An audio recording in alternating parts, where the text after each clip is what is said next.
सुरुवात करूया एका ब्रेकिंग बातमीनं। स्थानिक स्वराज्य संस्था निवडणुकांबाबत उद्या सुप्रीम कोर्टात महत्त्वाची सुनावणी होणार आहे।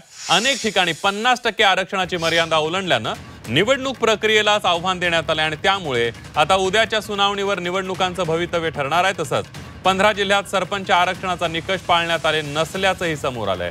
तेलंगणात 50% आरक्षण मर्यादा ओलांडल्यानं कोर्टाने ताशेरे ओढले होते।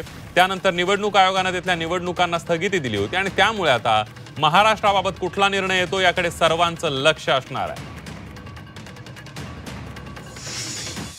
गेल्या 2 सुनावण्यांमध्ये सुप्रीम कोर्टात असं स्पष्ट होतंय की महाराष्ट्र निवडणूक आयोगाने काही ठिकाणी 50% आरक्षणाची जी काही लक्ष्मण रेखा आहे ती ओलांडून 70%वरती नेलेली आहे आणि असे 40% प्रभाग आहेत ज्याच्यामध्ये स्थानिक स्वराज्य संस्थांच्या निवडणुका जाहीर झालेल्या आहेत। त्यामुळे ही अतिशय गंभीर बाब आहे आणि ही इतकी गंभीर आहे की सुप्रीम कोर्टाने अधोरेखित केलेलं आहे की त्यांनी मुभा अशी कधीच दिली नव्हती।